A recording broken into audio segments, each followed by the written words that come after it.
Hello friends, Siragadikka ஆசை அடுத்து வர எபிசோடில் என்ன நடக்கலாம் அப்படிங்கிறத பற்றி பார்க்கலாம். ஸ்டோரியை ரொம்ப இன்ட்ரெஸ்டிங்காக யதார்த்தமாக கொண்டு போய்கிட்டு இருக்காங்க. ஏற்கனவே நம்ம எப்படி ரொம்ப சந்தோஷமாக சிறகடிக்க ஆசை சீரியலோட கதையை ரொம்ப யதார்த்தமாக ஃபாஸ்ட்டாக பார்த்துக்கிட்டு இருந்தோமோ அதை விட ரொம்ப ஃபாஸ்ட்டாக தான் இப்போ கொண்டு போய்கிட்டு இருக்காங்க. நம்ம முத்து மீனாவோட நடிப்பை சொல்லவே தேவையில்ல. கதையும் ரொம்ப யதார்த்தமாக இன்ட்ரெஸ்டிங்காக இருக்குது. கூட்டு குடும்பத்தில் நடக்கிற எல்லா விஷயத்தையும் ரொம்பவுமே இன்ட்ரெஸ்டிங்காக காட்டிக்கிட்டு இருக்காங்க. அப்படி தான் இப்போ முத்து பார்த்தா அருண் சீதா கல்யாணத்துக்கு சம்மதம் சொல்லிட்டாங்க. ஆனால் ஏற்கனவே அருண் சீதாவுக்கு ரிஜிஸ்டர் மேரேஜை மீனா பண்ணி வச்சிருக்காங்க அப்படிங்கிறது தான் செம்ம பெரிய ஸ்டோரியில் ட்விஸ்ட்டாக இருந்துகிட்டு இருக்கு.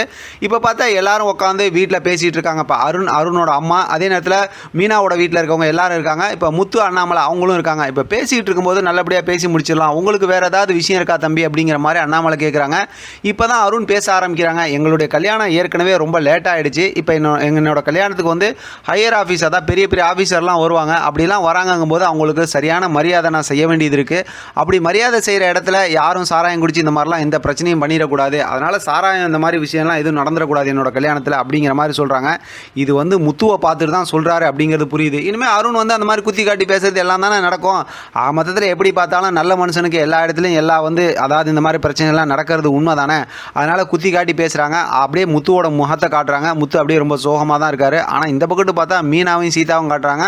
ரொம்ப பெரிய ஒரு யதார்த்தமாக இருக்குது. ஆனால் இனிமேல் சீதா முத்துவை எந்த சூழ்நிலையும் விட்டு கொடுக்க மாட்டாங்க. அது நமக்கு நல்லாவே தெரியுங்க. கண்டிப்பாக அடித்து பட்டாசு கிளப்பி விட்ருவாங்க. எந்திரிச்சு ஓடியான்னு சொல்லி ஓட விட்டுருவாங்க. ஆனால் இந்த விஷயம் பேசுனதுக்கு என்ன ஃபீல் பண்ணுறாங்க, அந்த இடத்துல முத்து என்ன ரியாக்ட் பண்ணுறாருங்கிறது அடுத்து நம்ம எபிசோட் பார்த்து ப்ரொமோ பார்த்து நம்ம தெரிஞ்சுக்கலாம். எது எப்படி பார்த்தாலும் கல்யாணம் நல்லபடியாக சிறப்பாக சூப்பராகவே நடக்க போகுது அப்படிங்கிறதும்.